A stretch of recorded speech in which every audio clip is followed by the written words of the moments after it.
Are you in a band? Are you an entertainment entrepreneur? Are you a musician, songwriter, or producer? Or are you wanting to start a career in the music industry? If so, then this podcast is for you. On the Do That Music Thing podcast, we'll be interviewing subject matter experts, artists, and other leaders in the music industry to identify actionable strategies to move you forward in your career, spark some inspiration, and at the least just have some fun talking about music. So let's get to it and do that music thing. Awesome. Thank you so much for joining me on another episode of Do That Music Thing. With me again is my wonderful partner in crime / life mate / songwriter / drummer extraordinaire / podcaster / internet celebrity / decent human being at best. Would like to introduce Todd Schlosser. Hey, thanks. Yeah, it's good to see you again. We had a really good conversation last time about content production, and this conversation we're going to have now, I think, really lends itself to that conversation. So if you want to go back and listen to that episode, I would recommend doing that after this one, because today we are going to talk about branding, how important branding is for the artist, for the label, for yourself as an entrepreneur, manager, DJ, whatever it is. Branding yourself is important in all of the aspects that kind of surround that. So that's what we're going to talk about today. So let's start with the discussion of what is a brand. I know a lot of people may have an idea. I think a lot of folks just immediately think of, oh, my logo. And while that is part of the brand. That's part of it. They're not necessarily wrong. That's just not the complete answer. Right. That is a very important, albeit small piece of the brand puzzle. So what is a brand? I mean, it is everything that you put forward that is public facing, in my mind. So like, everything the public can engage in is an aspect of your brand, which is, I mean, everything. I would say everything. Like, I don't know anything that I couldn't tie in some way to branding or the brand. But I mean, I think it starts with the name and the logo. Like, it starts there, and then you can sort of work your way out from there. You know, in an effective brand, you know, you mentioned something important is the name, and you can even subdivide that into, you know, what is your name, but then what is your tagline? You know, how would you describe yourself? What's your elevator pitch? Because all of those need to fall directly in line with one another. You know, you've got your brand, your aesthetics need to speak to your name, which also needs to speak to your tagline. If you are a business, I think that, you know, once you get that tagline, you can really determine a mission and a vision statement, which you can then use in multiple different ways, but they all need to be really cohesive. Man, here's one of the things that I think artists miss out on. I think artists need like a mission statement and statements like that. And businesses, I think, are better at that sort of thing. Like, most businesses have like a tagline, if you will. Like, Google's is "Do No Evil" or whatever. I mean, they do a lot of evil, but that's a cool tagline. And like, I feel like bands need that too. It may not be something that you like put out. Like, you may not put out the tagline as like content or whatever, but all your content should tie back to that sort of internally minded tagline that you have. You know, if I want to be like a party rocker, you know, frat college douche guy, like that would be like Andrew WK's lane, and he does that lane really well, you know, but like, I don't think he's ever said that, but that is like his tag, you know? So like, there are bands that do it well. They may not say it, but some bands do it real well. Like, I think of bands like My Chemical Romance. Like, you look at them and you know what they sound like, you know what they're doing. Like, I get it. It may not be my favorite thing in the world, but like, you know, when you just like look at them or look at their logo, it all ties together into this like homogenous thing that is their brand. When you see a listener or a fan, you almost know exactly who they're a fan of. Yeah. And that is the gold standard for branding. You know, whenever I discuss branding, I always bring up Patagonia. That's like my go-to. Oh, yeah. Because when you see someone with a Patagonia shirt or hat or pullover or vest, it is vest season, Han Solo season. It is vest season. You're right. Whenever you see a Patagonia logo, you know, Patagonia has done such a good job about connecting their brand and their look with their values that you apply those values to the person wearing that brand. So right, wrong, indifferent, You see a person with a Patagonia logo, you think that, oh, well, they must be outside a lot. They hike. They're super, into the environment, protecting the environment, etc. True, false, whatever. I mean, that is what that does. And artists have the exact same opportunity. Yeah. Another good one is Dave Matthews. That's definitely dating us, but you see someone with a Dave Matthews shirt on or like a Grateful Dead shirt, what they're into. You just do. Yeah. And listen, I love Dave Matthews, but I'll say this, their drummer is like next level amazing. I could care anything. I don't care anything about anyone else in that band. Their drummer is amazing. I also like sort of dig Dave's voice in a silly way because he sings like this, and that makes me laugh, and I'm here for it. That's easily the best Dave Matthews impression I've ever heard. Ladies and gentlemen, close personal friend Dave Matthews on the podcast. No, I do think that they have nailed sort of the aesthetic and the brand that they're going for, and they've been nailing it since like the mid 90s. Like they know what they're doing. I mean, I'm not sure they're even doing it much anymore because they've been doing it so long they don't need to do it anymore. No joke. Yeah. No, every time I've seen Dave Matthews, and I've seen him maybe 7 or 8 times, they play for longer amounts of time, but they play less songs. Oh, yeah. They are just a jam band. I mean, they sort of have always been that live, but like, their Live at Red Rocks album is, I think, amazing, but they're still playing like the hits in that album. I've seen them more recently and they play like 4 songs for 5 hours. And you're like, how is that possible? But I mean, it's fine. I'm into it because Carter Beauford's, their drummer, is amazing. I could watch him play a phone book. Like the dude could do it. He's amazing. Yeah. Cause he's left-handed, right? And he plays open. I'm not sure if he's right or left-handed, but he does play open. I mean, he plays the hi-hat with his left hand, which is, I play the opposite. I cross over. He plays open, which opens him up to do very, very cool stuff. And I mean, I can play open like that. Like Chris, you've seen me do it 1,000 times, but like, that's his go-to. Like that's where he's comfortable. And that frees him up to do so much cool stuff. And he nails it. Like dude's just like amazing. So Dave Matthews, Grateful Dead, like it's interesting. A lot of those jam bands, I mean, even Black Crowes, not that they are a jam band by any means, but they kind of, for whatever reason, they get grouped into that category. They've got a great brand aesthetic. And just because you have a solid brand aesthetic as an artist does not mean, and should never mean, that you can't evolve. You need to evolve.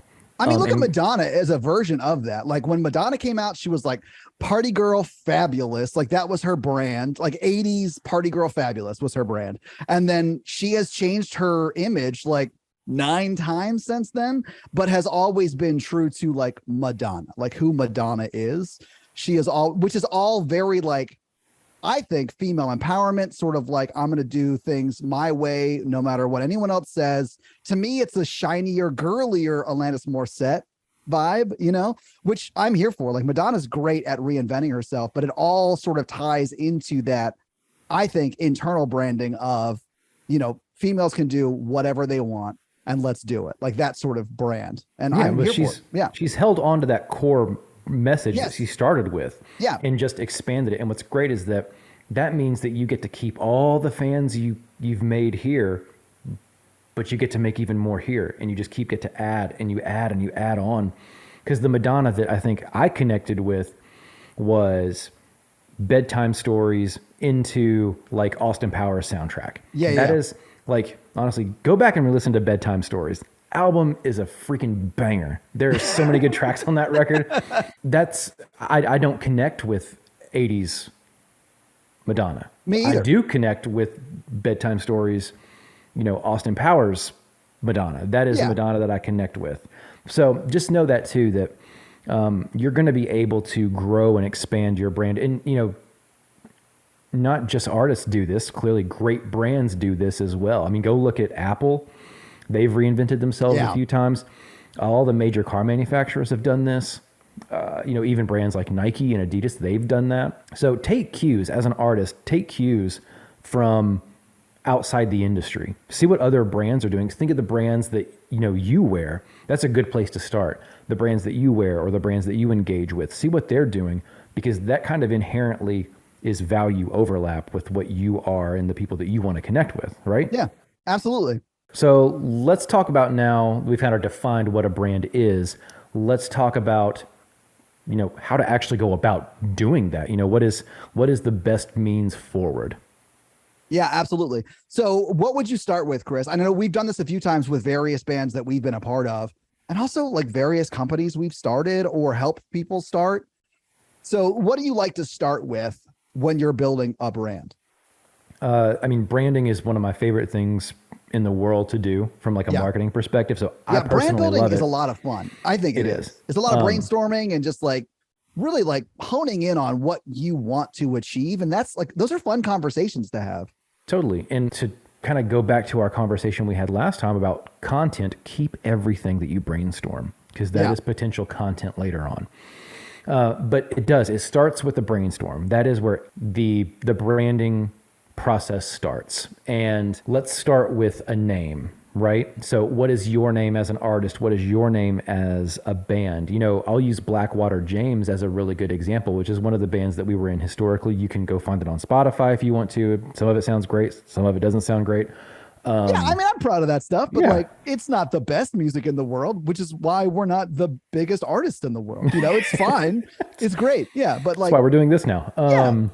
But that was a really fun conversation to have. And that was just you and I believe, initially, where we were trying to find ways and cool stories that we had about each other. And we came up with, we were digging through the brainstorming sessions, and it kind of came up that, moonshine and distilling and whiskey is kind of like a part of my family heritage on both sides. And my grandfather, who was a huge part of my life and a huge part of, I think, a lot of the bands, because he was always there. We always practiced at their place at my grandparents. Like from when we were in high school, like I look at him as like my papa too. Like he's a great, like formative presence in my life. But his name was James. My middle name is James. Yeah. Everybody else in my family is named James. Or has it somewhere in their name. So we're like, Blackwater James. We were thinking about like, we started off with James. How can we integrate that? And then, we started talking about the distilling and like the whiskey and all this stuff. And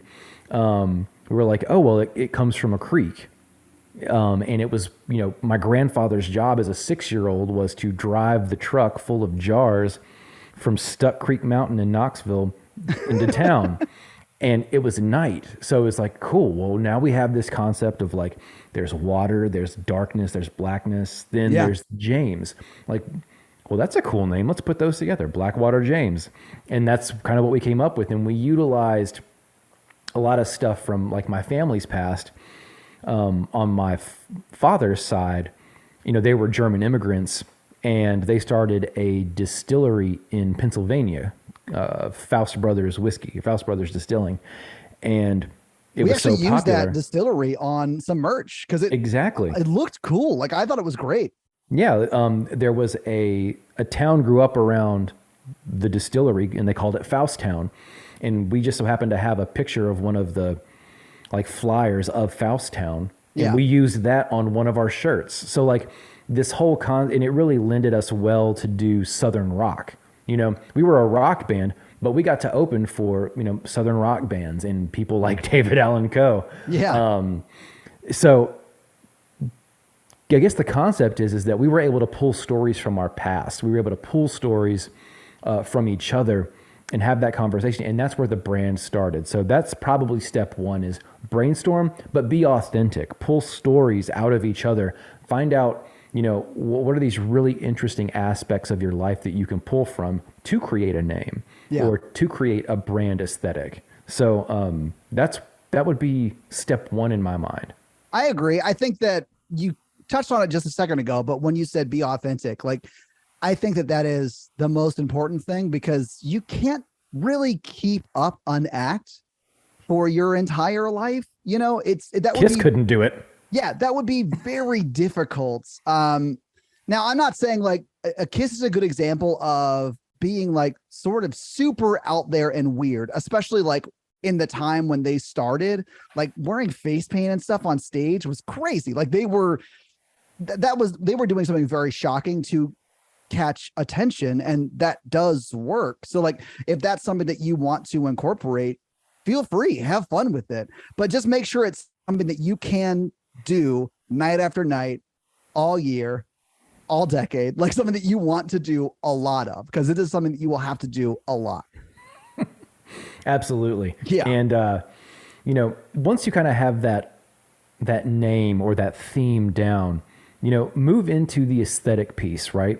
And, we talked about this in our last conversation, but we were able to teach ourselves because we didn't have access to capital or have necessarily the skills. We taught ourselves how to be graphic designers, and we were able to design our logos.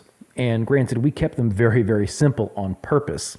We took a cue out of Apple's book, right? Monochrome or duotone, right? Like it's one or two colors, sometimes three, but mainly just black and white. Well, one thing that did is, we didn't go crazy with colors on purpose because one, we knew we didn't have enough money to produce merch with a ton of different colors. Yep. Black t-shirts are way easier to keep clean and sell, but also it just keeps the clutter down, right? I mean, Apple does an incredible job, or Mercedes does an incredible job too, of utilizing black and white in their color scheme. So keep that in mind. I think if you look at most successful brands out there, they are simple. Like most of them are simple and very recognizable. And that's sort of, I think, where you want to be, is in that simple, very recognizable at a glance sort of brand. And some aspects to go ahead and get started with designing. There are a lot of free applications you can use. I know people use Canva a lot to create logos. Yeah. You can totally utilize something like Upwork, where you can go and contract someone to design a logo for you. Or you can rip a version of Adobe Photoshop and make one. I would never, ever say that we did that, but that is an option that I would not would push, but it is an option. There are a lot of different free versions of Photoshop online that you can just like upload stuff to. And then like it has almost all, if not all, Photoshop features. And if you just type in like free Photoshop online, it'll come up with a bunch of them. So like you don't have to steal anymore. Not that we ever did that, but never. If you honestly, Google is your best friend. So you can find a lot of tools online very easily that you can now use to make, I think, very professional looking logos that doesn't cost you anything. Now that I will say, and you did mention this before, Chris, that you can hire someone through like an Upwork or like a Fiverr, or there are places out there where you can hire graphic designers, even if you don't know a graphic designer that you can reach out to, right? So if you don't have any graphic design skill, you don't have any desire to learn it, and you have a little bit of money you can throw at the problem, do that too. Like when we created the Horror Virgin logo, we knew what we wanted it to look like, but I couldn't do that in Photoshop. I did not have that skill set at that point. And so we hired a graphic designer and he did it for literally like $100, and it looks great. It's the logo we use today. Like it looks professional and very simple, and I love it. I'm never going to change it. But you have multiple options, right? And that's one thing to do. Always keep that in mind, right? Yeah. Just because you get stuck at one problem, especially in the branding process, don't let that just shut you down. Go find a solution to the problem because one exists. Have you exhausted all options, right? Here we go. Exhaust all the options. That is one of Chris's mantras. And I'm sure you've said it more than just on the other episode that I was on, but you definitely said it on that episode. I mean, I say it to myself when I hit speed bumps. I'm like, dude, exhaust the options. Exhaust all the options. I mean, for me, it's at this point, we, the podcast generate revenue. So like with a lot of stuff, I'm like, do I want to do this, or can we hire someone to do this? Or a lot of times, like I'll give you a good example of that. We have a pretty loyal fan base. So there is a fan who is now the editor-in-chief of our Horror Virgin blog because she wanted a hobby and like is just volunteering her time to do that. And we're like crowdsourcing all that content, not to go back to content. I know that was last episode, but like I'm not writing any blogs. Paige and Mikey, my other two co-hosts, aren't writing blogs, although we can, but we're sourcing all of that from the community because our fan base wants to write for the blog. So we're generating all of that content.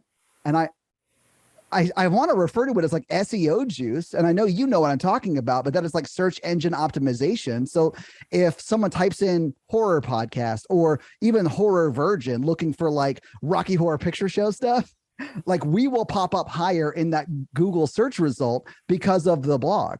So it's honestly, it's awesome content for the community to come around too. So it's multifaceted and it's very, very helpful. But like, there might be someone in your community that is willing to do some of this stuff for free for you just because they're a fan of yours. Now, if you're just starting out, you may not have that fan pull yet, but you might get to that point, and that is a good point to be at. To bring it kind of back to being brand centric, that brand value that you provide or that you show from your podcast or that you show from your music is how you're going to make connections with other people that will then help you. Yeah.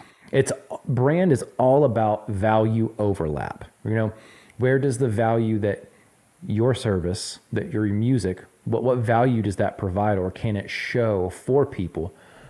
And where does it connect with your audience? The next step, I think, in branding, once you've got your aesthetics down, once you've got, your name kind of figured out and your theme, is taking that, and I know a lot of people are going to hate me when I say this, templatize. Templatize as much as you can. And when I say templatize, Adobe has a really great function where they have these mobile applications that are similar to like Photoshop, but they're super easy and super simple, and you can templatize. Yeah. Get your colors set. Spend an afternoon and create 3 or 4 social media templates, and then you can just drop photos. You can drop logos, drop all that stuff in. And it just saves you so much time, but it only saves you time because you now have a box, a brand box to work in. And what that does is that makes decision-making, not just around social media, but content, what you say during interviews, what you say in press releases. It makes all of those things so much easier because you're in this little brand box. This is what we do. This is how we talk about it. And we're going to be consistent on that message. Yeah. It is very simple to get from that point. It's difficult to get up to that point where you built that box of what the brand is. But once you have that, it is very easy to tie back to that and be like, oh, I know how to create this social share, or I know what to do here because we've already built that brand, right? The building of the brand will take time. Like, it's not going to be something you hammer out in 3 hours, just brainstorming on a whiteboard. Although I do recommend brainstorming on a whiteboard or something like that, because like Chris was saying earlier, even if you don't go back or if you don't use something you write down, you may go back to it and it may lead to something else. So like literally brainstorm. We used to do this in school, like a web brainstorm where you just like go out from that, like build out from that, like, and see how, I don't know, like how you can incorporate other aspects of, well, the business or the band or the artist. So for me, like for an artist, the brand, I think, is just an extension of your personality and like what you create, right? So if you like Andrew WK, I know he has a band that backs him, but he is very much like a solo artist, right? So he is like white tee, bloody nose. Like that is how I see Andrew WK, because I think he nailed his brand with that first image, that first album image. And that is, I think, how everyone sees Andrew WK, even though now he's like 55 years old or whatever, and a motivational speaker. Like I will always see him as like this college frat guy who writes, I think, great frat rock. Like, I don't know how else to call it, but like, that image. And I don't know if it's actually his personality. Doesn't matter. Yeah. But it doesn't matter. One of my favorite groups of all time is Guns N' Roses. One of my favorite guitar players of all time is Slash. Hence the copious amounts of single cuts on my wall behind you, which listeners can't see, but there is a Les Paul on my wall that is heavily inspired by Slash. And Slash is an incredible brand. I mean, he has gone beyond a guitar player. He is a brand. If you just see a dude with long black hair that's curly and a top hat, you're going to think it's Slash, whether it is or not. There is a huge generation of people from like the mid late 80s, all the way through now, that when you see a top hat, you think of Slash. Now, granted, I know there's the whole, like, what about Alice Cooper? Totally get that. See, when I think of Alice Cooper, I don't think top hat. I think of like what he looked like in that Feed My Frankenstein bit from Wayne's World. See, I think of him throwing the chicken into the crowd and people destroying the chicken, and then he got blamed for it. Right. But theatrics, either way. Right. Which is his brand. Very theatrical. Yeah, exactly. That's what I was going to lean back on. His brand is very like theater rock, which you know are me. So down for that. I'm super into. Like Poison by Alice Cooper is one of my favorite songs. And I get that it's not the best, but I love it. It's so good. Yeah. So good. But to get back to Slash is a great example of how someone turned. Now, most people, I would think, don't know what Slash sounds like when he talks. Think about how powerful that image is. He is 1/5 of an incredibly huge band. You know, doesn't talk, doesn't sing. He plays guitar. Doesn't need to, He was able to build a visual brand for himself within a larger unit, which I think is awesome. Yeah. So you've got the Guns N' Roses brand, but then you have each individual, Axl, Duff, depending on what era the drummer, Steven Adler, and Matt Sorum. Matt Sorum, who is, I think, an amazing drummer. Like if I could nail my style to anyone else's style, I would say I am just a bad copy of Matt Sorum, and I hope that Matt would appreciate that because he is amazing too. He's very different than Carter Beauford. He is just, I think, a very powerful drummer that knows when to show off and knows when to back away to let the guitar shine through or let the vocals shine through. Like he can do some incredible stuff, but chooses not to a bunch because he knows the song is about the song. The song is not about the drums, which I love that about his playing style. Well, Matt Sorum has his own brand. And I know that I've engaged with him a few times on social media, where he's replied to a message. But he has a very unique Palm Springs vibe, which I love. And, he just released his book this year, I believe, about his time as an incredible drummer. If you haven't looked up the groups that he's been a part of, The Cult. I was going to say that, Guns N' Roses, obviously. Guns N' Roses. I know that he did some stuff with Billy Gibbons from ZZ Top. But either way, this is an interesting conversation to kind of talk about brand, because we've named two individuals in the same band and they have very unique brands. As a band, you need to, yes, have your own brand as a unit, but then have your individual brands, because that means you can cover more ground. I mean, how many times do we talk to people about building their own personal brand? Like whether they're in business or whether they're an artist, or, I mean, we talk to CEOs and we're trying to convince them to start their own personal brand because they should exist outside the company and they should be a thought leader of, I like to call it CEO-ship, like, being a CEO. And most of them have no interest in that. I think the ones that excel are the ones that embrace that. And I think same goes to whether you're a CEO or whether you're the guitarist of a band or the drummer or the lead singer or whatever. You should have the brand of the band, the aesthetic of that, but you should also be able to define what your role is in that and your own personal brand and how it fits into that. And I think the people who are successful, like your Slashes, are that way. Who is is it Richard Branson, the CEO of Virgin? All the Virgin companies. Yeah. Right. All of them, all 8 million of them. But yeah. He has a brand. You know what it is. This is let's shift a little bit. We've talked about artists and how they can brand bands, that sort of thing. But now let's move to independent managers, DJs. Let's talk about, smaller booking firms. There is a real opportunity there to grow your own individual brand, but then also elevate your, kind of cachet in that industry. Because if you think about it, if you're a booking agent in a smaller market, right, you're probably dominating and don't know it.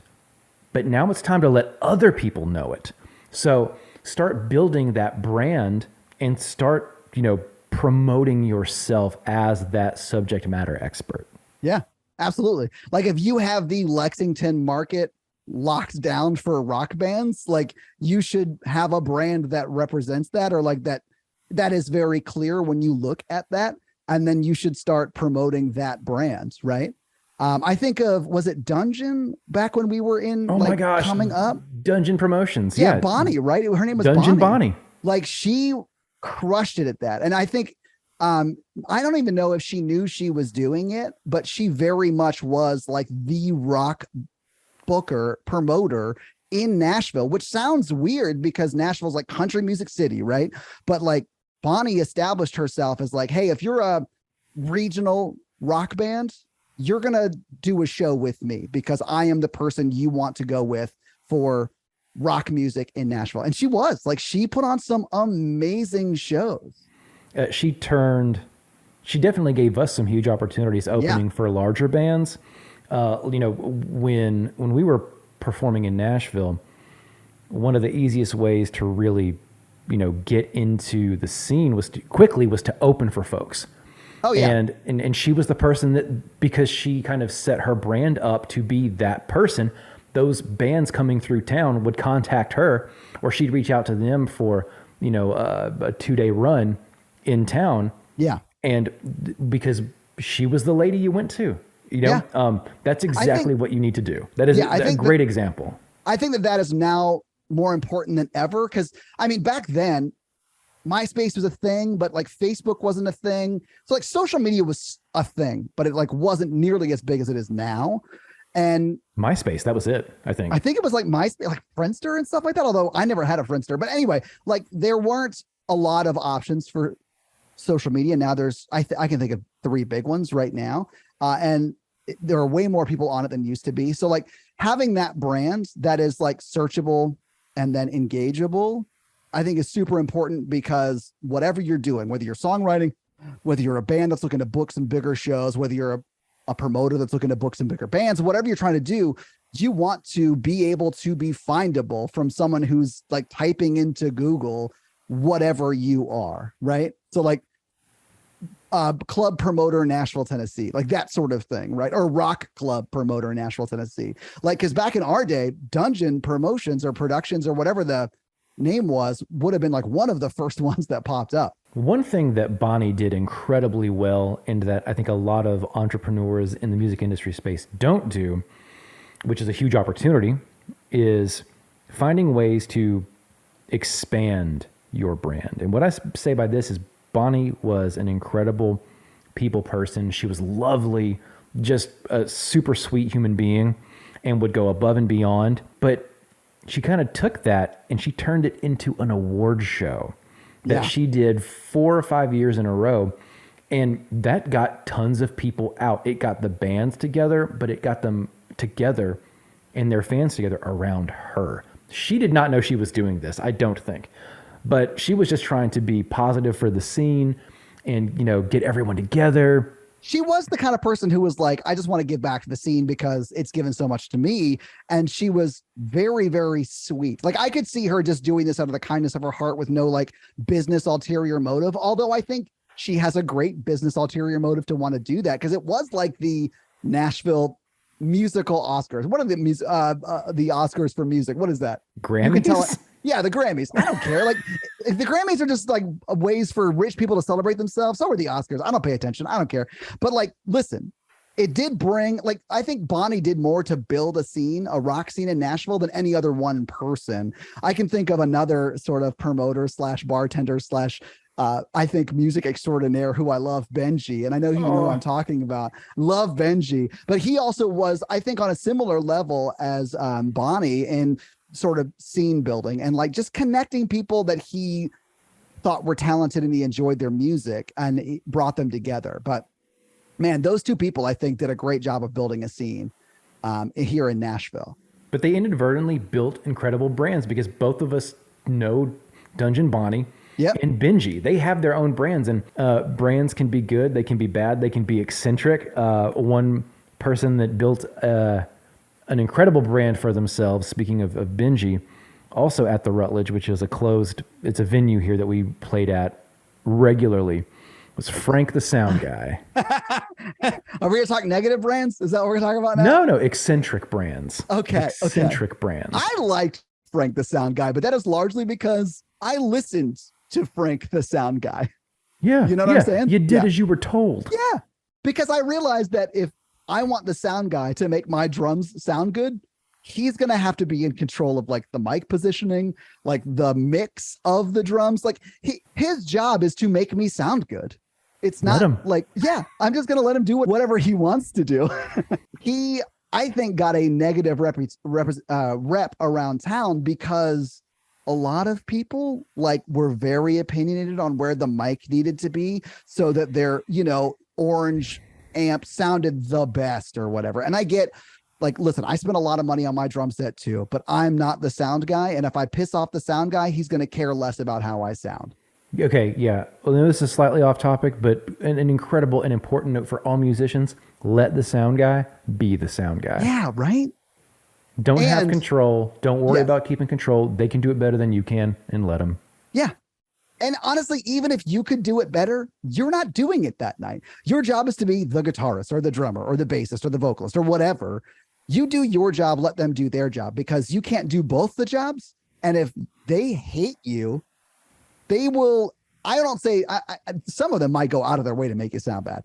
I would just assume they're not going to put extra effort in. Exactly. Most of them just won't care. And they'll be like, yeah, it's on, it's fine.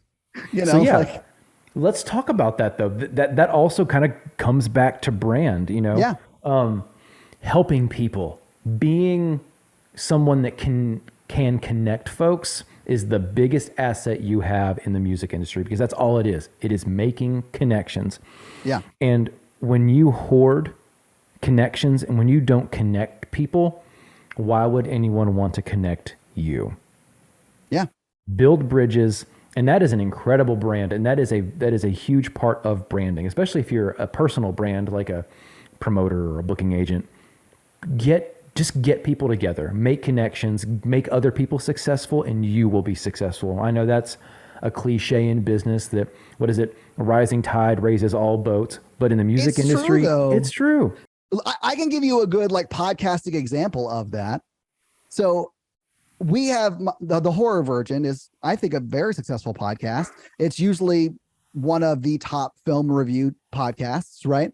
There's another horror podcast that's similar to ours, but it's 3 women out of California, and we've guested on each other's shows. But like recently, they have joined a pretty big and I would say powerful podcasting network called HeadGum, and they're blowing up. Like they're becoming like the next big film review podcast, and they're way past us in like engagement online. I don't know what their downloads are, but I'd imagine they're either at where we are or bigger than we are.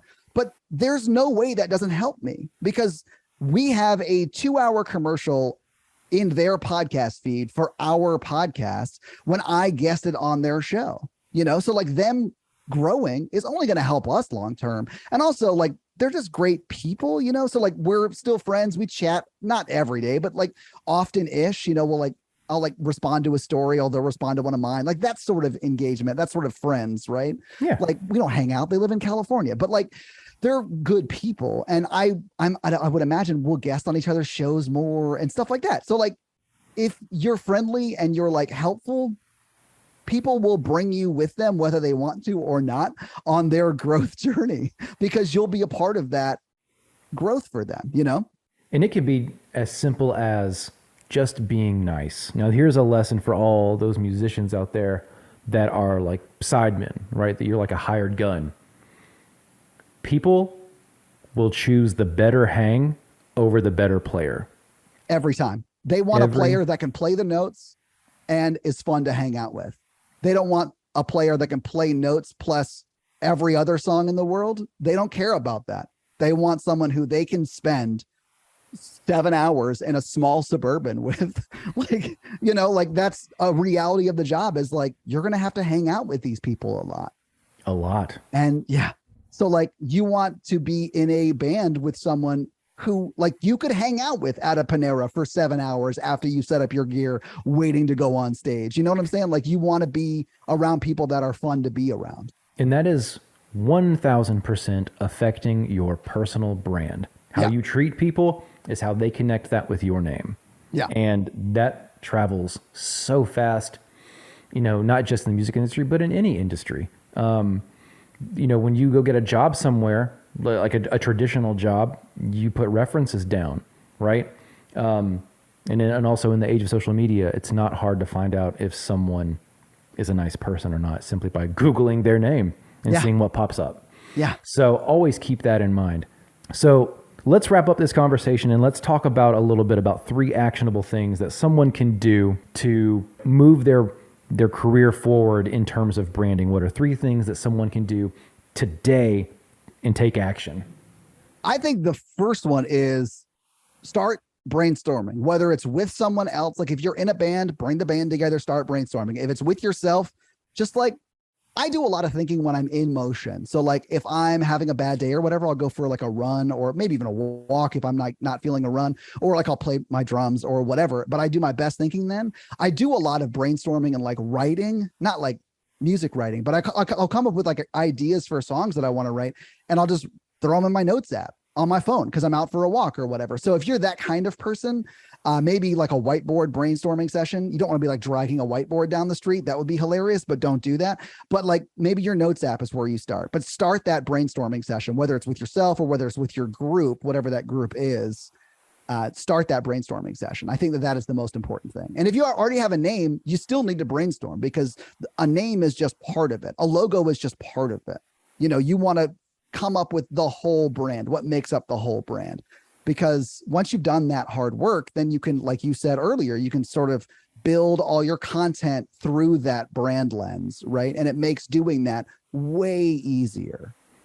And number 2, to kind of play off of that, I think is to turn that brand actionable and do it in a way that is super cost and time effective. So that second piece is, you know, find a mobile application like a Canva or, you know, your Adobe mobile applications, where you can design those materials on the go and quickly and not take up a bunch of time. One thing that I highly recommend every person do that's in the music industry, whether it's an artist, songwriter,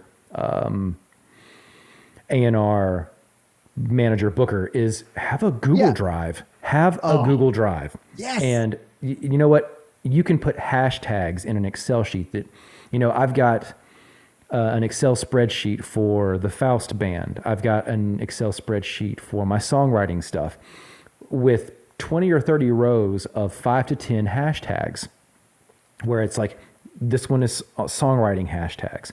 This one is rock music hashtags. This one is Nashville music industry hashtags. Yeah. And I'll just copy paste. That just saved me an insane amount of time trying to type all those out. But all I had to do was log into Google Drive, copy and paste. Done. But utilize that concept for everything. If you've got a Google Doc that has, you know, your tagline in it, that has your mini bio, that has your long bio, that has the bio of every person at your company or in your band, just put it all there. So all you have to do is copy and paste. And it makes stuff so accessible and obviously templatized, right? All of this is around templatizing your brand and making it I was going to say quickly. like that is a form of making templates, right?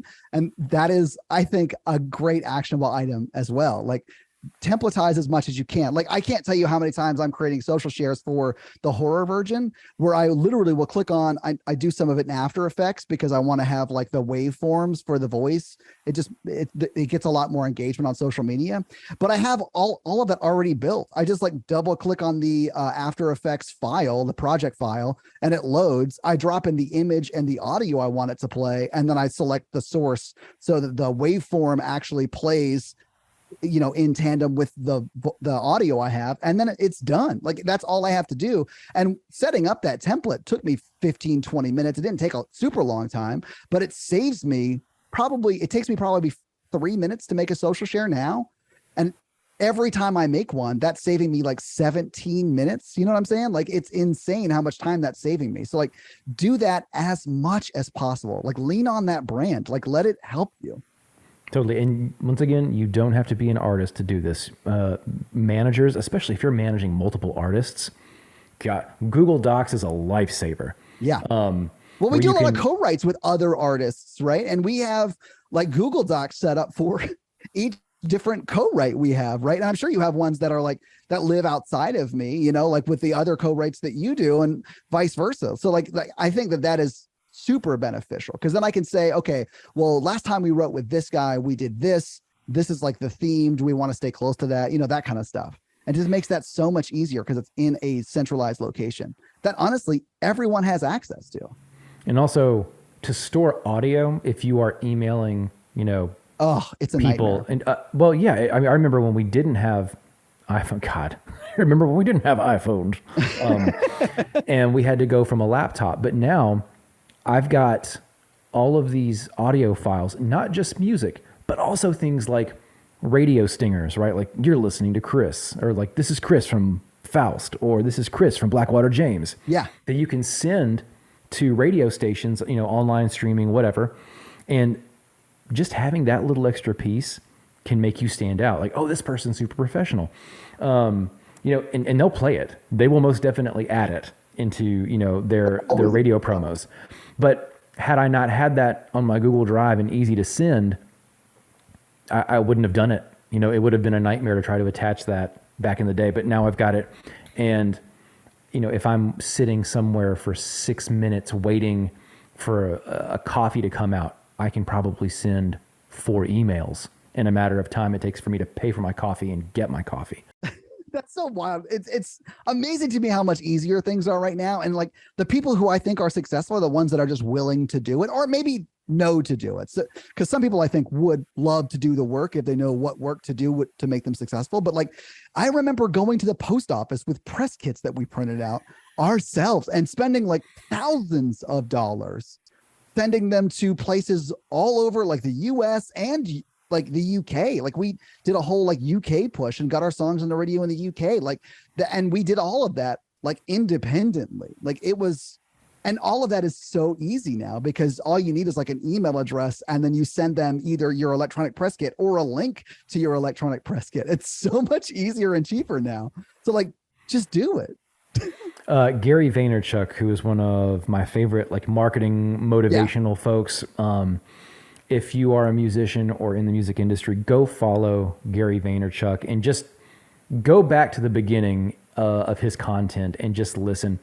One of my favorite things that he says is around taking action. He goes, I'm not afraid to give you my secrets. There are no secrets. Yeah. I'm not afraid to give you my secret sauce because 99.9% of you aren't going to do anything with it, even if I give it to you. And the 0.1% will take that and run with it and do something better. So be that 0.1% that's going to take action, because that is literally the difference. That is the biggest factor, I think, in succeeding and not succeeding. In music, in business, it's in anything. It's doing the work. Just get started. Don't care about quality. Don't care about, just go get started. The first song you write is going to be awful. Probably the first 10 songs you write are going to be awful, but 400, who knows? Listen, I've written a lot of bad songs. I've written some good songs, a lot of bad songs. You got to write some bad songs. You're eventually going to get a good one. Yeah, absolutely. And you got to learn what works and what doesn't work. And you learn by failing. Like, people should not be as afraid of failure as they are. And I think in the creative world, there is, because you feel like it's your baby, and I'm like, that, to me, that's been one of the biggest pieces of success for people that have gone and, grown their careers, was understanding like, well, I mean, it's my baby, but, I also want to be successful. I want to grow. Yeah. So like learning to give up some of those things to get better at your craft, or learning to try new things. Like I can't tell you how many times you and I have been like, hey, let's write a pop song. And just so we can like sort of stretch that muscle and write pop music, or like we've written country songs. We've been doing a lot of country co-writes recently. And we have a rock and background song and rock songwriting, right? So like, I don't think there should be any reason why you should shy away from doing things that you haven't done before, but want to get better at. Totally. Gosh, that is a huge actionable item. And I know it is kind of, a motivation, but God, just one way to be actionable is to be actionable. All right. So number 3, actionable item for people to grow their music career, but focusing on brand. I would say one of the things that I like to do now with, especially the podcast, because like we have Facebook groups with like, I think our core fans, like the most loyal fans are in our Facebook groups. I will occasionally like post in there and ask, like, when you see our images, like our brand, more or less. I don't say it that way, but like when you see our social share, what do you think about? Like, what does it make you think of? So I'm like testing to see if the brand I think I created is the brand I created. And if it isn't, how do I hone it down that it is, like conveying the image I wanted to convey at just a glance, right? So that I think testing your brand maybe is what I'd call that, is important too, because I have gone back and made little changes to things, or maybe not done certain types of content because it did not match with the brand ultimately. And I think that's as important as, starting with a brand, is staying true to that brand over time. And, as things shift and you grow, you might start to get away from that. So like making sure that you are staying true to that brand through brand testing, I think is important. Testing. I know that saying is always be closing. No. Always be testing. Yeah. Always be testing. And that's, one thing that being in digital marketing for so long has taught me is that if you set it and forget it from a campaign and a campaign perspective, you're probably going to lose. Yeah. At least right off the bat. If you don't have your audience defined, if you don't have your parameters defined, testing will help you build that brand box. We talked about earlier. Yeah. Finding out if, everything is going in that box, everything can fit in that box, or do you need to make the box smaller or bigger? There's a lot of things that you can do from testing. And one of the easy ways to test is, like you mentioned, is on social media. Ask. Yeah. You've got a fan base, whether it's 20 people or 20 million people, you essentially have a focus group for your material. Yeah. Use it. Identify those rock stars. That's one thing that we did in Blackwater James. Here's another fun little tip. We wanted to mobilize our fan base. So what we did is we created the Blackwater James gang. Yep. It was our virtual street team. Like, I think bands, at least of a certain era, will know what a street team is. And we had a virtual street team. And that is something that I use to this day for both of the podcasts that I am on and produce.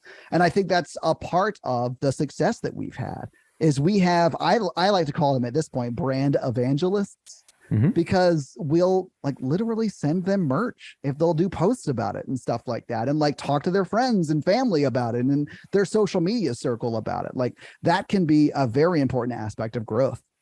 Oh, absolutely. And I think that you can do a lot of cool things where you can identify those rock stars, those brand evangelists, and give them positions of power within your brand.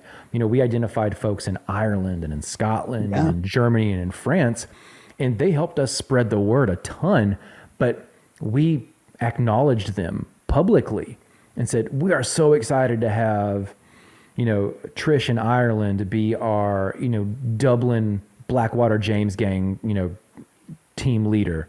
Yeah. And we would send them things, and minimal things, but just because they're involved just makes them feel a part of your tribe. And that's one thing that can't be understated, overstated. I think both work, honestly. One thing you can't get enough of is that, from a brand perspective, is that tribe mentality. It goes back to the value overlap, but you're letting people be a part of something really special. Well, Todd, thanks for joining us again on the Do That Music Thing podcast. The insight you provide has been super helpful. Always love chatting. And, all we want to do here on this podcast is give people actionable items to grow their career in music, whether they're artists or managers or promoters. And just wanted to say thank you for being on the show today. Absolutely. Glad to be here. Love doing it.